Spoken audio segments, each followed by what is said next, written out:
Bienvenidos a Corruptópolis, un podcast en el que diseccionamos la corrupción. ¿Ya empezamos? Ya. ¿Qué pasó, mi Rogelio? ¿Qué pasó mi tazo dorado?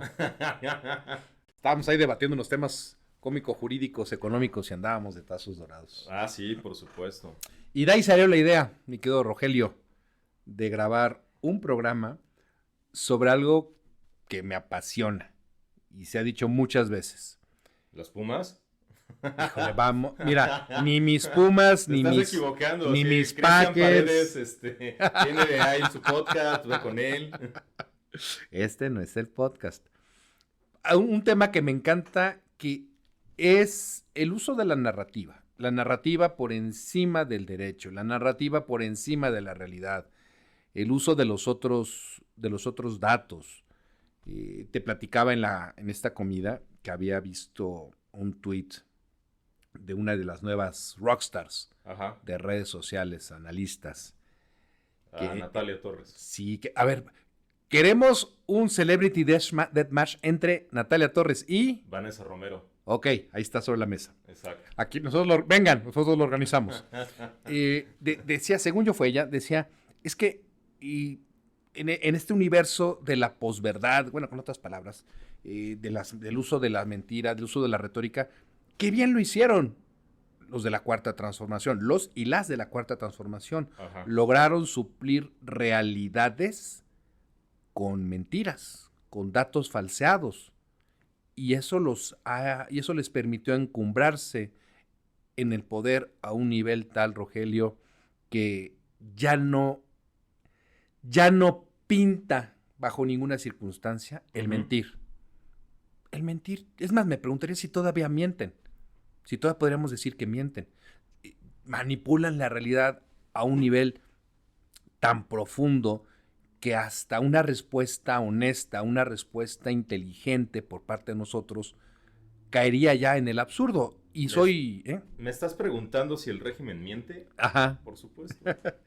Y el caso concreto que vamos a tocar hoy fue esta pregunta que mandó la presidenta de la República al Poder Legislativo, totalmente morenista, sobre si debía o no debía acatar la famosa sentencia de una jueza. La suspensión. La suspensión para eliminar, para borrar la publicación de la reforma judicial en el diario oficial de la Federación. Como abogado, como ex estudiante de Derecho, pues vi esto y lo único que pensé, Rogelio, fue no pinches mames. O sea, todos los latinajos que se te pudieron venir a la mente, aprendidos en 5 años en la Facultad de Derecho, lo resumiste en el aforismo mexicano de... No pinches mames. O si vas a mamar, nada más no te sientas. Bueno, pero a ver, ¿por qué llegaste a esa docta conclusión? Hemos dicho en no pocos capítulos, Rogelio, de este bonito y diferente podcast, que nuestro sistema no estaba preparado para tanta chingadera. Bueno, lo has dicho con palabras más bonitas porque tus alumnas y alumnos no te pueden escuchar así leperadas. No se preocupen, chavales, para eso estoy yo. Esa es mi job description. Exacto, ni que esto fuera la cantina. Ni que fuera la cantina, carajo. Hemos dicho muchas veces, Rogelio, que el sistema no estaba preparado para tanta chingadera. Cierto. No estaba preparado para que hubiese un control casi absoluto, sin contrapesos, y que, de entrada, el expresidente López Obrador pudiera tomar por asalto el Instituto Nacional Electoral. He dicho una y otra vez que no era necesario hacer tanto desmadre, con que tuvieras a la Corte y tuvieras al INE, no tenías que destruir. Pero hay personas que quieren ver el mundo arder. El Tribunal Electoral. El Tribunal Electoral, Y que destituían un presidente en una semana y al siguiente lo destituían al que venía. ¿No? Bueno, en fin. Exacto.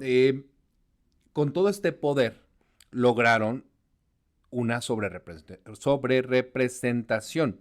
Claro, un acto de corrupción por donde le busques. Pero yo difiero y ahí están nuestras posturas encontradas en el capítulo correspondiente. Eso es correcto. Yo creo que las normas lamentablemente se aplicaron y así estaban y se fueron por una interpretación que no atendía a la evolución histórica de por qué se habían establecido esos porcentajes.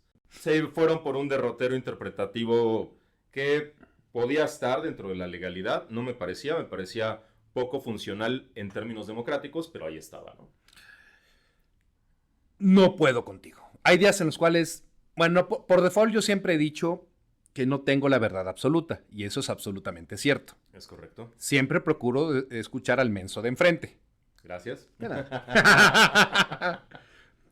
Y yo siempre he dicho que cuando tú hablas de tus temas, yo me callo, porque eres una piola. Gracias. Pero en este no puedo. En esto no puedo. No es mi tema, no te preocupes. No puedo y no puedo. Lo busco y no lo busco. No lo busco. Lo creo que no lo busco. Qué mal acento de yucateco me acabo de aventar. Parecía de veracruzano. La busco, no encuentro la jaiba. ¿Por qué? Porque esa decisión del instituto para darle un voto, una cantidad X de votos extra que no correspondían contra los recibidos, violando, que esto también lo hemos dicho en varios capítulos, sí, violando el equilibrio que debían de traer los famosos plurinominales. Sí. Tú te aventaste un discurso muy, muy padre. Simplemente desapareció y le dieron más poder al poder. Y ya sabemos lo que pasa cuando eso ocurre. Pasa cuando ocurre. Ya lo sabemos. Pero bueno, esa no es la historia de fondo. La historia de fondo es que el sistema no estaba preparado para un abuso de poder de este calibre. Es correcto. Consta que también se deciló sin leperadas. Sí. Y por eso el partido en el poder está haciendo cosas que para nosotros, los que tenemos 3 dedos de conocimientos jurídicos y 3 gramos de madre, decimos... Y 3 dedos de frente. Y 3 dedos de frente. Pues yo tengo más dedos de frente, más de 3. Nótese. Ya son 52 años, dame chance. Iba a decir otra cosa, pero ya mejor me callo. Ay, qué frentón está mi lique. Bueno, ya. El sistema no estaba preparado para algo para un abuso de poder de este calibre, Rogelio. Y estamos viendo cosas, déjame ponerlo así, cosas que son absurdas, rayan en el absurdo de manera tal que hasta cuesta trabajo generar una respuesta que no esté acompañada de una expresión de hastío, para no pendejearlos, pues. Pero de hastío de una parte. O sea, hastío de, sí. No, o sea, ¿cómo? ¿Cuándo? ¿Por qué? No te puedo creer. La mayor parte de las declaraciones o hechos que surgen de presidencia o del legislativo federal, o gobiernos estatales, todos emanados de Morena, en otro momento, si tú me los hubieras platicado, yo te hubiera respondido con un, no, espérate, han de ser, o sea, son fake news, son canales piteros. No, eso no hay manera que algo así pase. Hoy por hoy pasa, y tan es así que tenemos este evento. Un día la presidenta de México le envió al Poder Legislativo una consulta. ¿Cuántas te sabes? Ninguna. Ya somos. En lo que llevo de vida, ya no. Somos 2, ¿eh? No. Y así, pollitos no estamos. Exacto. La presidenta de México le envió una consulta al Poder Legislativo Federal sobre cómo atender la suspensión que eliminaba la reforma al Poder Judicial de la Federación, en el Diario Oficial, ¿no? Y cuando... La sentencia de la jueza Nancy Fuentes. Es correcto. Entonces, esto cae sí o sí en el apartado del abuso de poder, es decir, en el tema de la corrupción. Y esta pregunta que hizo la presidenta de México después vino acompañada, Rogelio, de un sinnúmero de voces, de corifeos, de legisladores, de propagandistas, diciendo que esa suspensión era contraria a los designios del pueblo. Exacto. Sí, pues porque ahí es donde reside la soberanía y el cambio. ¿Quién carajos les dijo? Y vamos a empezar a sacar estos argumentos. ya no son netamente jurídicos, sino ya son de la calle. ¿Quién chingados te dijo que el pueblo te dio ese voto para hacer esas chingaderas? Y hay un audio del diputado del PAN, José Manuel Hinojosa Pérez, mi querido Rogelio, que creo que lo dice todo. ¿Me permitirías? Sí te permito, pero espero que también traigas unos audios de Morena para equilibrar la ecuación. Ahorita los busco. No es cierto, dale. Y me despido con esta frase. Ojalá la ley tuviera espinas para que al menos les doliera cuando se las pasen por los huevos. ¿Es cuánto? Híjole. ¿Es cuánto? Híjole. Y luego ves en este video, y luego sale el diputado Gutiérrez Luna queriendo salir al flote al paso de una de las mejores frases que yo he escuchado en tribuna. Esta está al nivel, la del diputado Hinojosa Pérez, está al nivel de la de Porfirio Muñoz Ledo, en paz descanse, ¿no? No, está años luz. No. ¡Ay! No, o sea, perdón, aquí sí se me va a salir mi pequeño constituyente del corazón.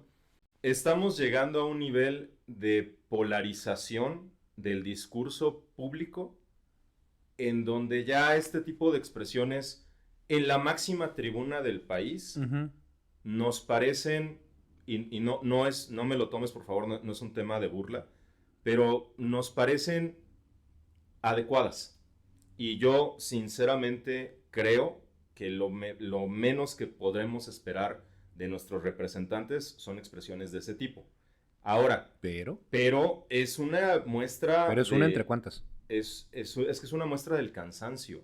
Ah, ok. Es una muestra... Yo en algún momento lo dije.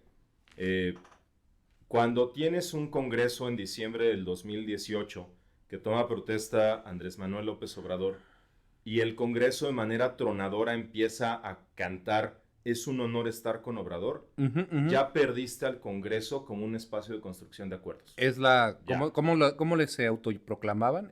La oficialía de partes. Exacto. Del presidente. Si llegamos a octubre y de esta nueva composición de toda la renovación del Congreso, de senadores y diputados, celebra la toma de protesta de Claudia Sheinbaum, de la presidenta, diciendo "es un honor estar con Claudia hoy", nuevamente eso borra cualquier posibilidad de un punto medio, y entonces la esencia del Parlamento, de que tú lo dijiste hace un ratito de manera muy bonita, de déjame escuchar qué dice el menso que está enfrente de mí, déjame escucharlo y déjame rebatirlo. No estar de acuerdo. Y exactamente, ya lo perdimos, o sea, pero es una muestra de los tiempos, es el zeitgeist, es el espíritu del tiempo mexicano que estamos viviendo, esta polarización y esta manera en donde la oposición no le queda de otra más que hacer manifestaciones totalmente incendiarias, totalmente provocadoras. Porque eso es lo que... Es el espacio que tienen. Y eso... A ver, Rogelio, perdón, déjame hacerte una pregunta. No, varias preguntas. ¿Qué pasa si ahorita nos salimos del estudio de grabación de Corruptópolis y nos salimos a la calle y le preguntamos a la gente qué opina déjate de la reforma al Poder Judicial? Le preguntamos si cree que hay una crisis constitucional. Nos va a decir que no. Nos va a decir que qué es eso, tal vez. Exacto, de entrada. Si tenemos suerte, vamos a tener dos respuestas muy claras. No sabe de qué se trata. ¿Y cuál era el otro? No sabe con qué se come, no sabe de qué se trata. ¿Y de qué va? ¿De qué va? Porque no solo o no me afecta, o en el peor de los casos, peor depende de qué lado de la barranca estés, te va a decir, pinches jueces ratas. Claro. Ok. ¿Y por qué son pinches jueces ratas? No sé. Porque es el tema de narrativa. Y me recuerda los diálogos que yo tengo con toda la bola de adolescentes que tengo en casa, el chamaco y sus primos. Ajá. Les preguntas algo y la respuesta más promedio es, no sé. Oye, pero ¿y qué vas a estudiar? Están en prepa, ¿eh? No, pues los agarras jugando a la Play también. No sé, es lo mismo. Los nosotros los agarras jugando a la Play también. los ves con el libro vaquero. No.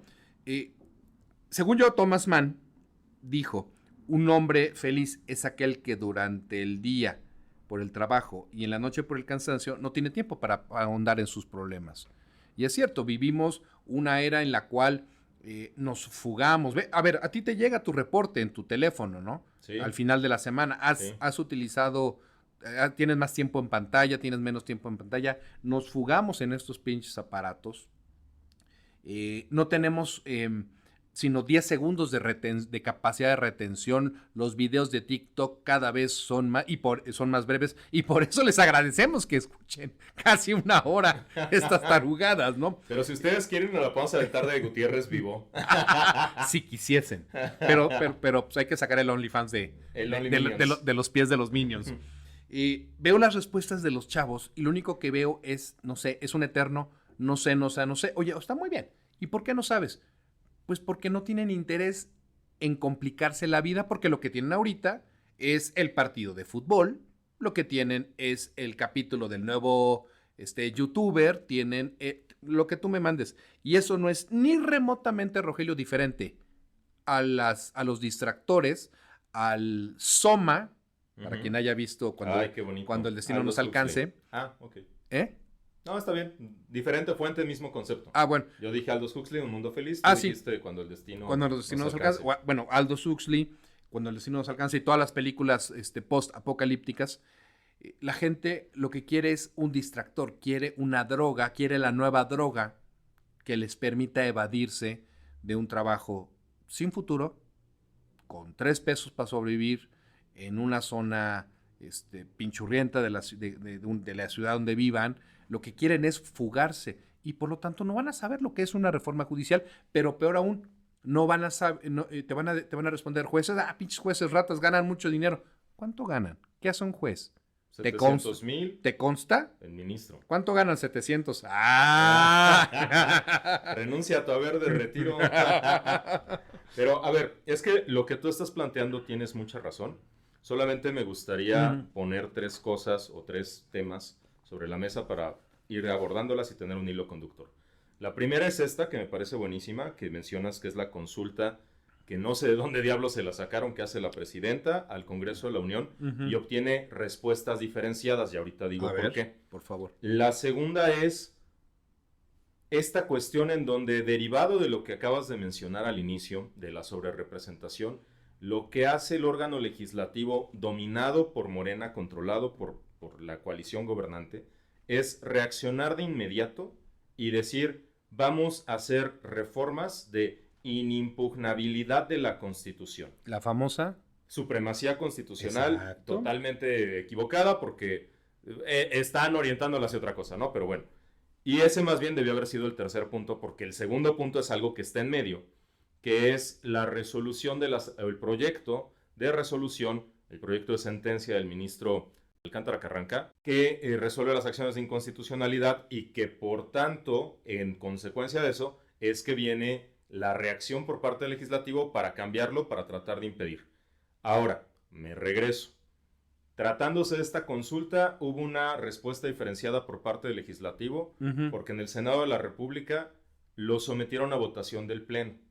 Y entonces, de entrada ahí dices, oye, vas a someter a consideración del Congreso algo que tendría que ser una obligación de cumplir por parte de la Presidenta de la República, acatando la suspensión de amparo, ¿no? Y entonces el Congreso dice sí o dice no. En el caso del Senado de la República, pues dijeron que sí.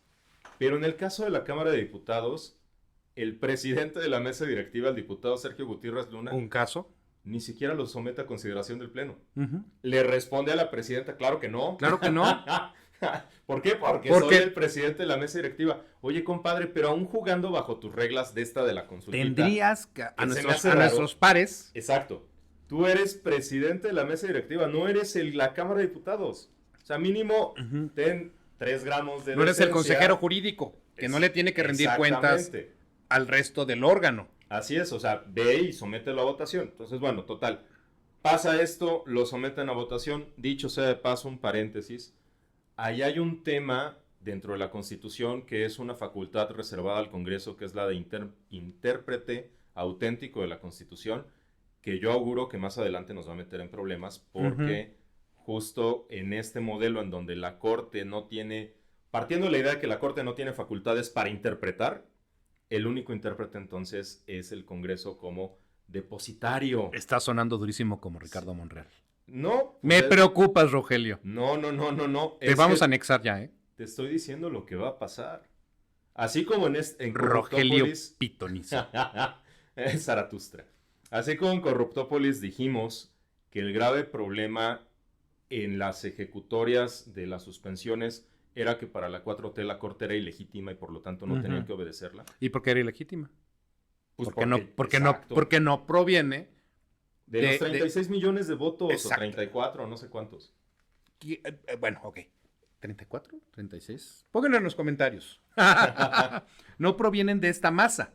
Esta masa de votos y de este movimiento que todo lo purifica. Pero, oye, no somos 36 millones de mexicanos, ¿no? Somos más. Es que, a ver, justamente, Rogelio, y perdón que te interrumpa, justamente ese es el punto. ¿Y cuál es el punto? Pues el punto es el punto. Algún día voy a lograr cantimplear bonito.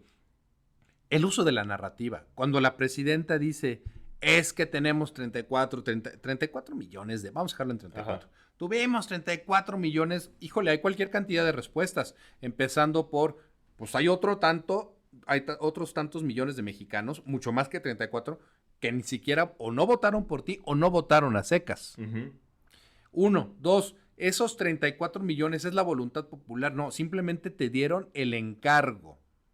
No te dieron una varita mágica para poder leer las mentes y determinar qué quieren. Y ultimadas madres mentes, dudo mucho, y hoy estaba leyendo una columna que empezaba diciendo que hay dentro de Morena, pues ya hay preocupación por la ruta que se está tomando de una confrontación absoluta. Lo dijimos en el programa pasado, lo del tren. El choque, ni siquiera dijimos que era un choque de trenes, dijimos que era un tráiler contra un bocho. Era un tráiler, el otro día aquí en la esquina de mi casa chocó una camioneta BMW contra un Chevy. Ajá. Pregúntame quién sacó la peor parte.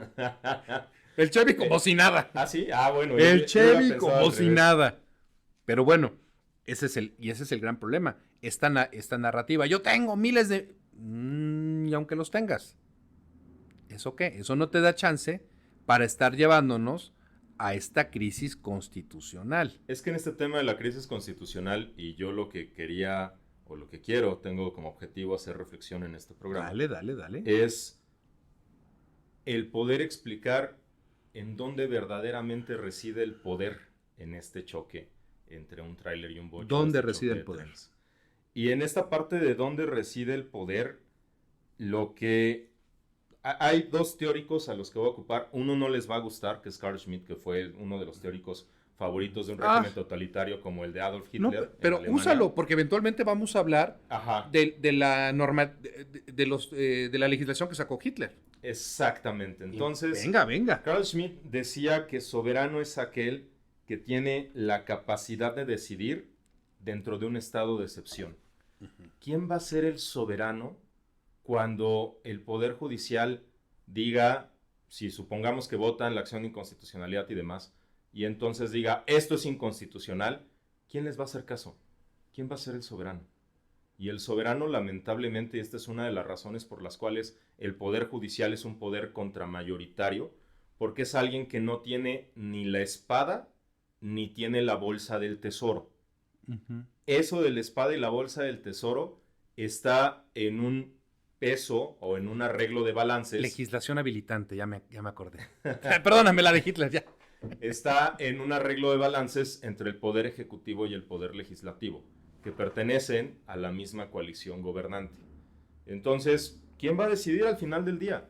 ¿Quién va a ser el soberano que decida esto? Y esto me recuerda muchísimo a un capítulo de Game of Thrones. Aquí le mando un saludo al queridísimo amigo Fernando Sosa Pastrana, coordinador de la ponencia de el ministro Gutiérrez González Alcántara Carrancá. Saludos. Porque cuando compartimos mesa de análisis en el Ilustre Nacional Colegio de Abogados, él ponía este ejemplo y decía, en Game of Thrones de repente están platicando Varys, la araña, y está platicando Lord Tyrion, ¿no? El enano. Y le dice, oye, ¿dónde crees que reside el poder? ¿Reside en la persona que tiene la espada, reside en la religión o reside en el gobernante. Y después de hacer un análisis rápido, llegan a la conclusión de que el poder es una sombra y el poder reside donde la gente cree que reside. Uh-huh. Y yo creo que en este punto la gente no cree que el poder en su expresión más amplia de capacidad de hacer resida en el poder judicial. Y es lo que me preocupa. Porque ante una eventual crisis más acentuada, porque ya estamos en crisis constitucional, pero una crisis del Estado de ¿Pero Derecho. en qué dijiste? ¿Estamos? Estamos, por supuesto. O sea, sí. Y lo dijimos desde hace varios No, sí, pero capítulos lo estoy diciendo en este. No, estamos en una crisis constitucional. Porque puede ser que tu idea, tu percepción cambie día con día, ¿no? Hoy por hoy No, estamos. La crisis constitucional surge desde que no quieres acatar una resolución de un juez. Nosotros hablamos, por ejemplo, del caso, lo mencionas al margen, del caso de Ignacio Burgoa cuando fue juez federal administrativo en 1953. Que le dio concedió un amparo a una empresa Autobuses del Pacífico. Y esa empresa, es más, el secretario de Comunicaciones y Transportes de la época denunció a Burgoa por excederse de sus funciones. Esta parte de la historia les va a sonar muy conocida lo que estamos viviendo. Y Burgoa lo denunció a él por obstrucción de justicia o por delitos contra la administración de justicia. ¿Cómo se resolvió en ese momento esa pequeña crisis constitucional? Burgoa renunció al año siguiente, en el 54. Y lo que dicen los periódicos de la época, las columnas, es que fue obligado a renunciar. Entonces, pero me regreso, o sea, al final del día en esta crisis constitucional en la que estamos, cuando llegue el cisma de se resolvió la acción de inconstitucionalidad y tienen que acatar sí o sí que esto se tiene que regresar, la reforma constitucional al Poder Judicial, y la tienen que volver a analizar y la tienen que volver a expedir, y que de repente el legislativo diga no y el ejecutivo diga no. ¿Dónde estamos, ¿Dónde va Rogelio? a quedar el poder? El poder va a residir. ¿Cómo se va a redistribuir el poder? No. ¿Dónde queda el poder y dónde queda la facultad de decidir en este estado de excepción para determinar quién es el soberano? El poder va a residir donde la gente perciba que reside el poder y la gente no percibe que el poder reside en el Poder Judicial. No. Y dos, soberano va a ser aquel que pueda decidir en el estado de excepción. Y el soberano va a ser, lamentablemente, el Poder Ejecutivo respaldado por el Poder Legislativo. Yo no veo en estos momentos, y perdóname que sea tan negro mi escenario, pero tú sabes que a mí me gusta la realpolitik, yo no veo un escenario de contención en donde la presidenta diga, son 13,000 millones de pesos lo que nos va a costar la elección La elección más cara en la historia. La elección más cara, casi imposible de sacar adelante. Casi imposible. No voy a tomar esta rama de olivo que me tienden como desde el hemos judicial. dicho, le están dando... Ya lleva dos soluciones, bueno, no soluciones. Lleva la presidenta, ha tenido 2 rutas de salida bien discretas, bien Exacto. diplomáticas. Muy No tomó la primera. Sí. Y la voy a mencionar porque quisiera que también entráramos Ajá. a hablar de esto. Y la segunda es el proyecto. Es el proyecto que va a ser discutido en próximos días a cargo del ministro González Alcántara. Pero antes de entrar a eso, Rogelio, que me gustaría que le explicaras a la audiencia tu percepción de este proyecto. A ver, y damas y caballeros, es un proyecto que se va a discutir. Falta ver qué pasa. Y luego veremos lo que pasa cuando si hay una resolución claro. a favor o en contra.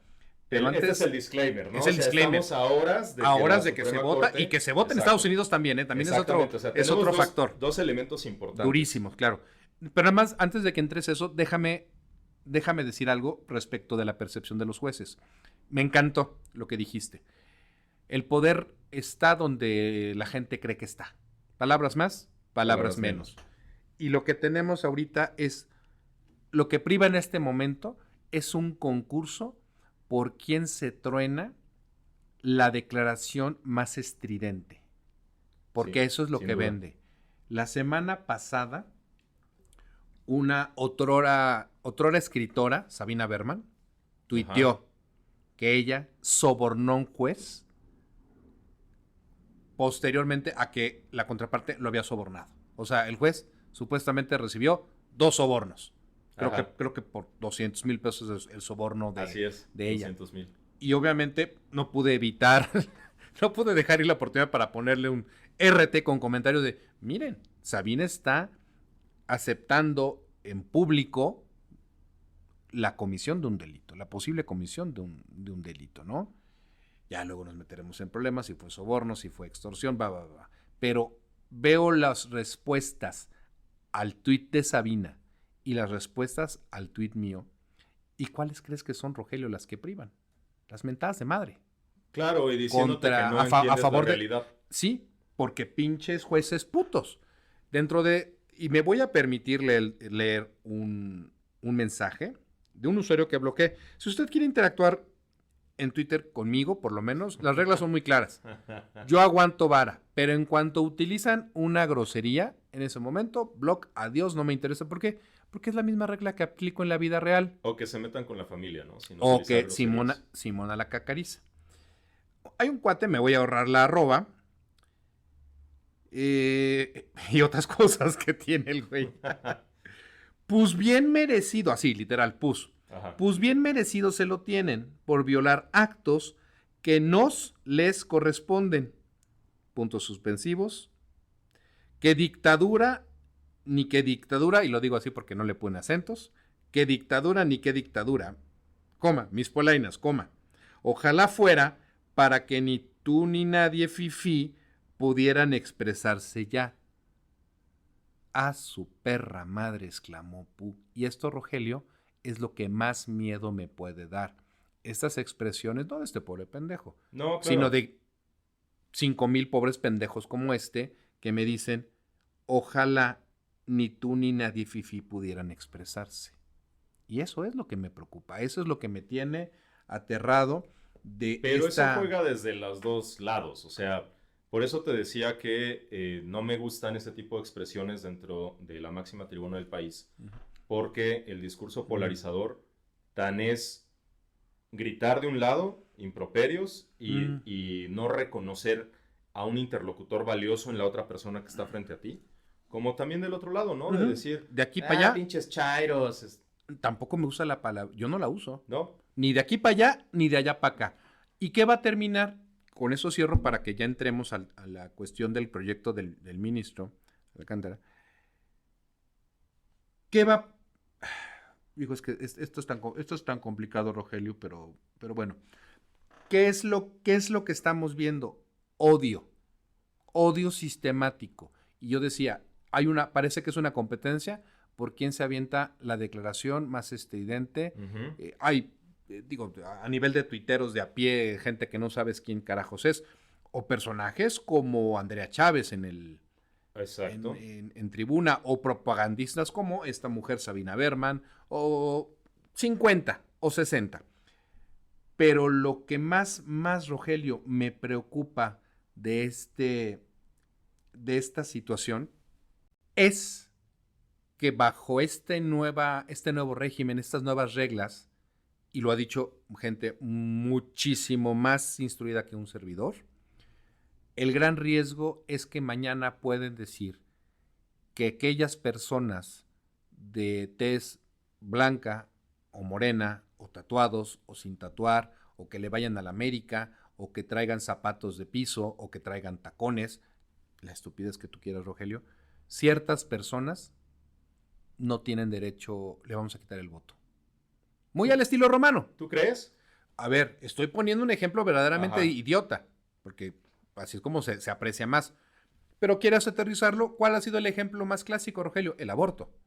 Sí. Si mañana decide la presidenta de la República que el aborto es malo, pues quiero ver quién es el diputado, diputada chingüengüenchón del morenismo que se le pone en contra. Oye, mañana vamos a poner penas de prisión de 90 años para quien cometa un delito fiscal.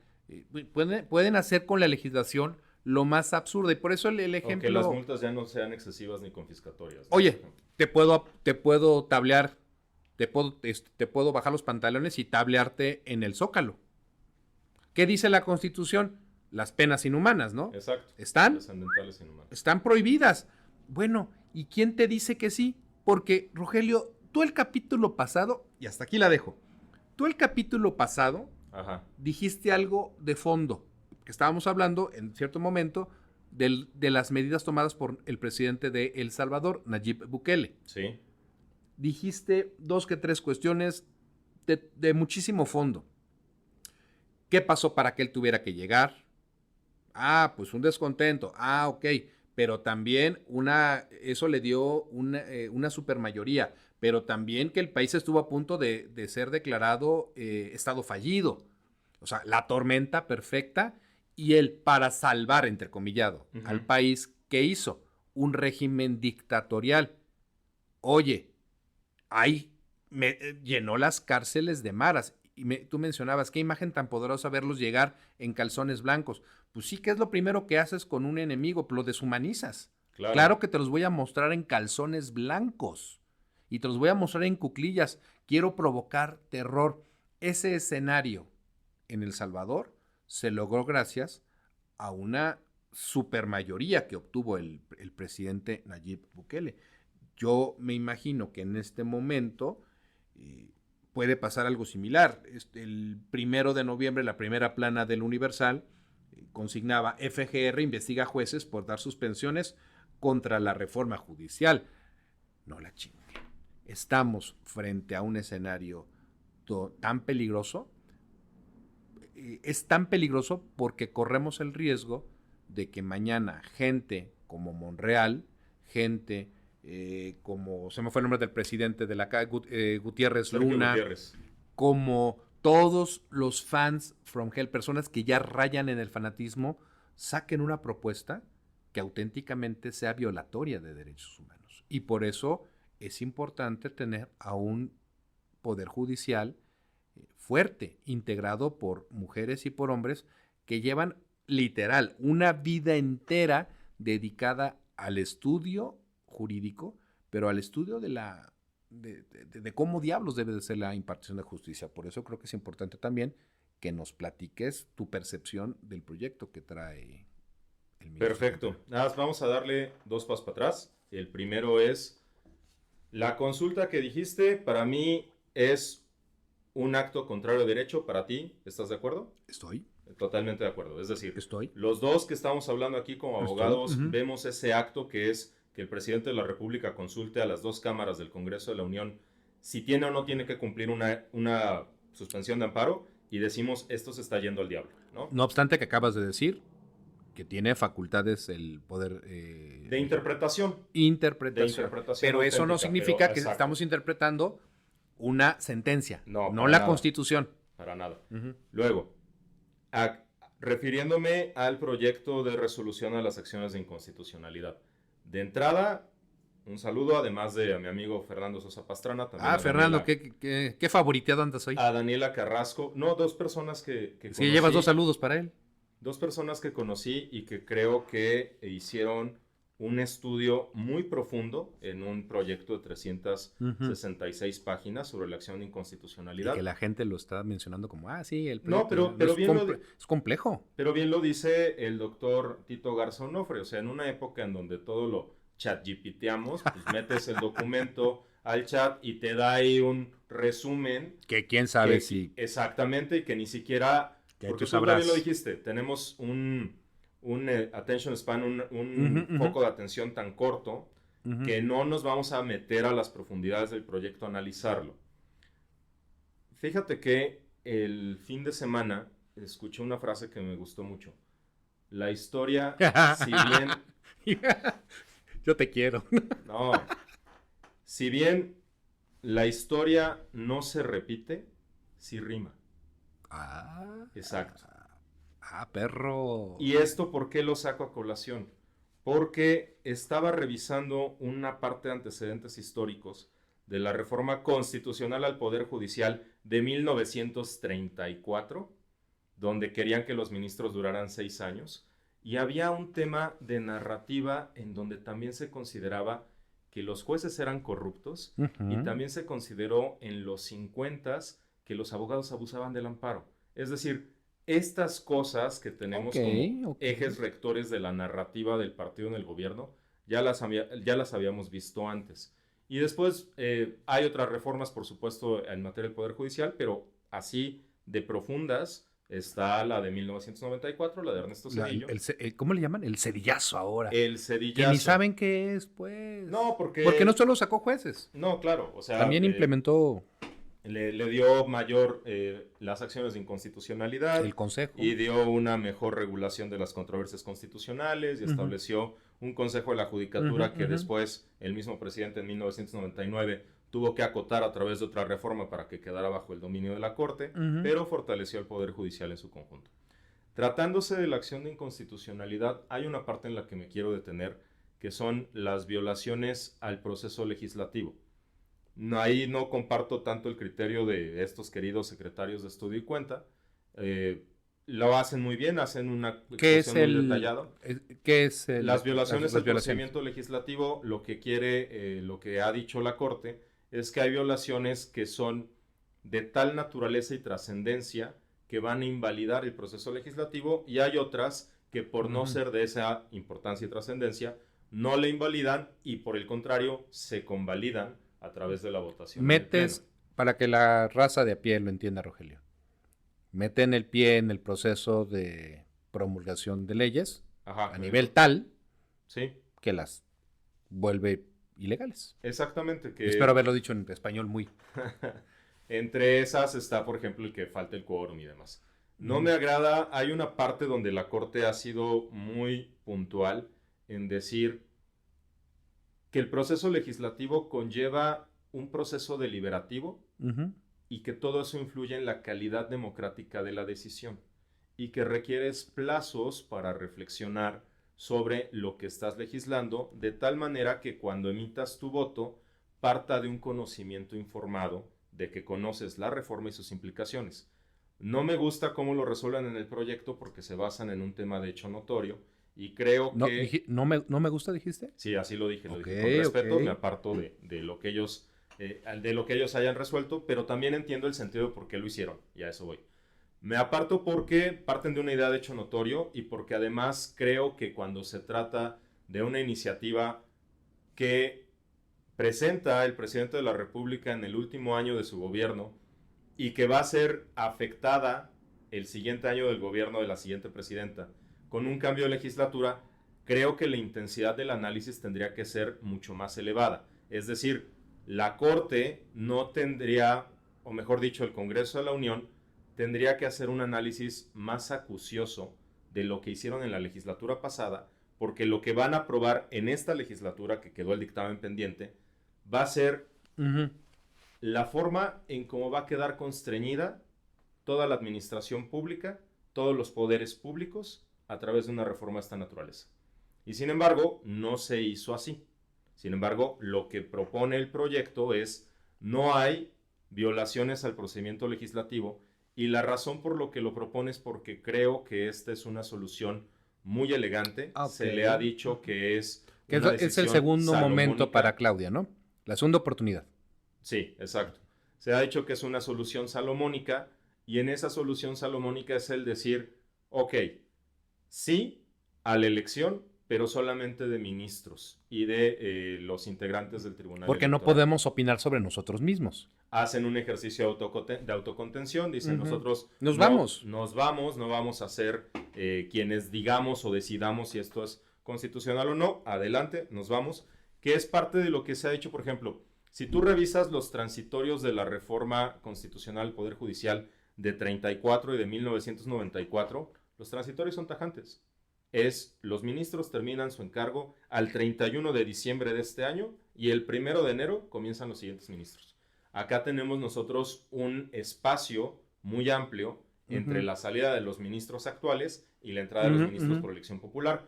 Se entiende porque pues, no has llevado a cabo el proceso de elección. Que ni siquiera teníamos la reglamentación. Exacto. Secundaria. Entonces, en este proyecto lo que hacen es extender una rama de olivo. Nosotros sí nos vamos, pero dejen intocado a la parte de magistrados y jueces. ¿Pero qué ocurre, Rogelio? Permíteme. Sangre. Dejan intocada esa parte. En la parte del Tribunal de Disciplina Judicial también dice, bueno, sí que esté, pero que se contenga un poquito más. Y lo que sucede en cuanto se conoce este proyecto es que los dos coordinadores de la fracción parlamentaria más grande en el Congreso de la Unión, tanto Adán Augusto como Ricardo Monreal, presentan una iniciativa, firmada también por los dos presidentes de las mesas directivas, por el senador Fernández Noroña y por el diputado Gutiérrez Luna. Presentan una iniciativa de reforma constitucional para establecer la supremacía constitucional y señalar que la Constitución no puede ser interpretada de manera alguna y tratar de afectar la forma en cómo la actual configuración de la Suprema Corte y de los ministros tendrían que pronunciarse sobre esta acción de inconstitucionalidad, al grado que el presidente del Senado, el senador Fernández Noroña, dijo se tienen que sobreseer porque ya carecen de materia. ¿Ahí tú quieres mencionar algo al respecto? Te veo... No,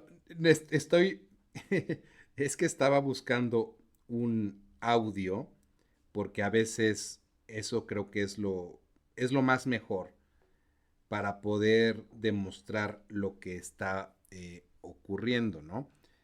Aquí ya encontré un video. Hay una autoridad que se llama Suprema Corte de Justicia de la Nación y que revisa nuestros actos. La tiranía de la toga y el birrete de jueces incompetentes que ahora los quieren colocar como héroes no son más que vulgares violadores de la Constitución. Que los vicios del procedimiento en Cámara de Diputados pueden ser demostrables, pueden o no ser demostrables, pero nosotros no somos una instancia ni revisora ni censora de los actos de la colegisladora. Solo hay una autoridad que se llama Suprema Corte de Justicia de la Nación y que revisa nuestros actos como un control constitucional. Por eso es que no nos podemos someter a la tiranía de la toga y el birrete. No podemos hacerlo. Porque no son órganos competentes. Porque la ley, la Constitución, la doctrina y la jurisprudencia nos asisten. Y por eso no admitimos la tiranía de la toga y el birrete de jueces incompetentes que ahora los quieren colocar como héroes. No son más que vulgares violadores de la Constitución. Y con esto queda claro, bueno, a mí me queda claro la visión de los vencedores. Lo que quieren es el poder absoluto.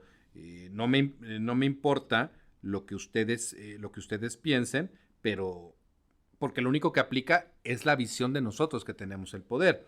Y esto no es otra cosa sino un ejemplo clarísimo del principio de simplificación o del enemigo único que adoptaron durante el nazismo, ¿no? Y qué triste, Rogelio, qué peligroso, qué triste que existen ahorita 2 que 3 referencias al nazismo, ¿no? El tema de la propaganda, el tema de los pensadores. Tú mencionabas, oigan, con la pena, pero voy a hablar de Hans Kelsen. No, de Carl Schmitt. Pues al mismo tiempo, todos también digamos que tenemos que leer a Hannah Arendt, ¿no?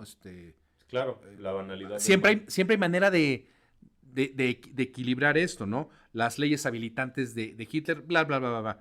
Pero lo que más me impacta, mi querido Rogelio, es ver que antes tenían un discurso y mágicamente ese discurso ya no existe. Era antes de respeto a la ley y ahora es de chinguen a suma de los jueces.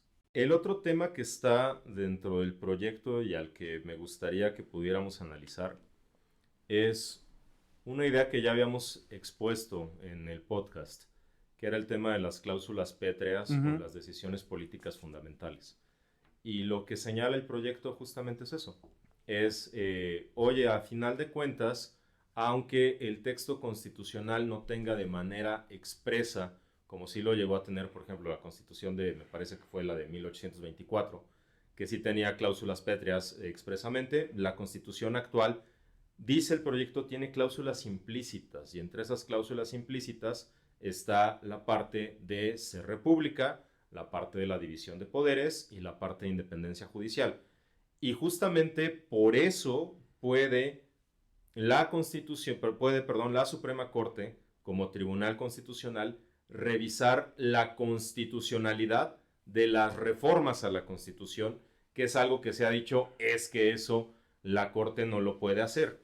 Ese tema de las decisiones políticas fundamentales, para que la gente nos pueda entender mejor, es un tema que tiene que ver con una determinación de esa decisión por la historia y la realidad sociopolítica que cada comunidad va teniendo. Nosotros tenemos, entre las otras que menciona el proyecto, tenemos también, por ejemplo, la de la propiedad originaria de la nación. O sea, nosotros, derivado de la Revolución de 1917, nuestra Constitución no tiene una propiedad privada, tiene una propiedad originaria de la nación y una propiedad privada derivada. Es decir, siguiendo el ejemplo de Salvador, este argumento sirve para los dos lados. Si el día de mañana llegara una supermayoría de derecha, podría establecer en la Constitución un concepto de propiedad privada ya no dependiente de la propiedad originaria de la nación, o es parte de nuestra decisión política fundamental. Otra más, la supremacía del poder civil sobre el poder eclesiástico. No es gratuito que la Constitución establezca que para ser diputado, senador o ministro de la Corte no puede ser ministro de algún culto religioso. No es gratuito. Obedece a nuestra evolución histórica y a estas leyes de reforma del 57 y la secularización de bienes de la Iglesia. ¿Podría el día de mañana una supermayoría conservadora de derecha eliminar este principio? ¿O es una decisión política fundamental? El péndulo al que te has referido. Exactamente. Bueno, ahorita tenemos a la Iglesia de la Luz del Mundo, representada. Por ejemplo, o sea... representadísima, tienen su mini bancada. Así es. El tema de la cláusula pétrea no es algo que se hayan sacado de la manga, como dicen muchos, para poder establecer este proyecto. Es una cuestión, llámale cláusula pétrea, llámale decisión política fundamental, le puedes llamar de muchas maneras, pero el tema de fondo es que hay principios implícitos dentro de la Constitución que rigen a la sociedad mexicana, que son producto de su evolución histórica y que establecen una conformación sociológica. Y esos principios tienen que ser, hasta cierto grado, inmutables, y solamente tendría que cambiar, y lo hemos dicho aquí, a través de una asamblea o congreso constituyente, porque el poder reformador de la Constitución es eso, es poder reformador de la Constitución, no es poder constituyente. Siempre y cuando respetes estas cláusulas pétreas. Sí, claro. A ver, Rogelio, ¿qué significa la cláusula pétrea? Aquello que representa la esencia misma del Estado mexicano. Es correcto. Que tiene que haber, por ejemplo, 3 poderes. Por ejemplo. Iguales. Sí. Ahora, este tema involucra una paradoja plena, ¿no? La paradoja es la anticonstitucionalidad de una norma constitucional, porque se trata de una paradoja, no se trata de una contradicción. ¿Por qué digo que hay que distinguir entre qué es una paradoja y una contradicción? Porque muchos analistas se han ido por la parte de decir, es que una norma constitucional no puede ser inconstitucional. No, claro que puede ser. Claro, pues para eso está el juicio de amparo. Sí, para eso están los controles de constitucionalidad, donde el Tribunal Constitucional, como última instancia... No quiero echarlo de cabeza, pero me puso una cara, Rogelio, a mi último comentario, como que creo que la cagué. Donde tendría que definir el Tribunal Constitucional cuál es, como lo hacen en este proyecto, el parámetro de regularidad constitucional que se tiene que respetar. Y eso es lo que no ha gustado. El ejemplo de una norma absurda, como las mujeres no pueden trabajar, está en la Constitución. Exacto. ¿Eso qué es, Rogelio? ¿Eso qué es? Inconstitucional. Es inconstitucional. Así es. Y creo que andamos cortos de tiempo, ¿verdad? Ya. Sí, claro. Sí. ¡Qué raro! De mi lado, déjame plantear un cierre recomendando una serie. A ver. El cuento de la criada. ¿Por qué? No la he visto. ¿Ah, no la has visto? No. Uy.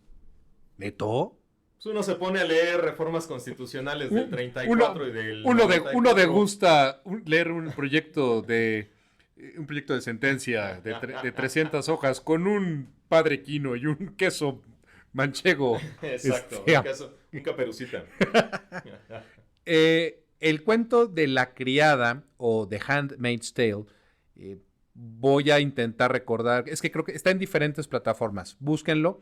Viene de una novela de Margaret Atwood. Ujú. Es una cosa para mí espectacular, porque te habla de la facilidad con la cual Estados Unidos brincó de ser Estados Unidos Sí. para transformarse en un estado totalitario, donde las mujeres no existían. Es una brutalidad de serie. Lean la novela o vean la serie. Y cerraré con esta frase, Rogelio. Voy a citar a Claudia Sheinbaum Pardo, presidenta de los Estados Unidos mexicanos. Ay. Nuestra tarea fundamental es servir al pueblo. Me eligieron 36 millones de mexicanas y mexicanos para continuar un proyecto de nación y por eso me siento afortunada. Y yo le respondo a la presidenta de México que 36 millones de votos de un listado de 98 millones de votantes registrados no es lo mismo que lo mismo. Sí, votaron 36 millones de 98 millones de votantes. Entonces, pues no tienen ese manto divino, no pueden invocar esa supremacía que tanto les gusta, Rogelio. A mí me queda como reflexión que el poder absoluto corrompe de manera absoluta y me parece que esta supermayoría que tiene la coalición gobernante lo que ha hecho son excesos y esos excesos no abonan a la calidad democrática de las decisiones del Congreso, ni abonan a la división de poderes, ni abonan al respeto que existe o que tendría que existir entre los distintos poderes. Yo creo que estamos olvidando cómo se relacionan el artículo 39 y el 41 constitucional, porque se quedan solamente en el 39. Es cierto, la soberanía reside esencial y originariamente en el pueblo. Este tiene en todo momento el derecho a alterar o modificar su forma de gobierno, pero el 41 dice que el pueblo le ejerce a través de los poderes de la Unión, de los 3 poderes de la Unión que están reconocidos. Siendo así, el Poder Judicial también es una expresión de la soberanía nacional, de la soberanía del pueblo, y por eso se tiene que respetar su determinación. No podemos llegar a la ley del más fuerte y decir, como decía en su momento, y lo citaste, Salvador, a Ferdinand Lassalle, donde decía, podrán estar destruidas las leyes, pero la realidad es que el ejército me obedece. Y con eso, resolver una crisis constitucional. Salvador Mejía. Servidor y amigo. Todavía. No vaya a ser que surja una norma que me obligue a cambiar el nombre. Y ponerte sensual. Te voy a cambiar el nombre. Ya nos han dicho que a veces tienes una voz demasiado sensual y sexy. Sensual, movimiento chechi. Para quien quiera seguir viendo esos tuitazos sensuales, repletos de sensualidad ¿Qué y hago sabor. ¿Qué hago yo con toda esta sensualidad? Desbordante. Cualquier queja, comentario, sugerencia, @ESE Mejía.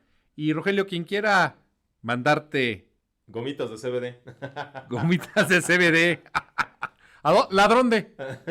@RGR y barra en X, antes Twitter. Manden mucho amor. Síganos, compartan el podcast, suscríbanse, recomiéndenlo y recuerden, estúpido y sensual, Salvador Mejía.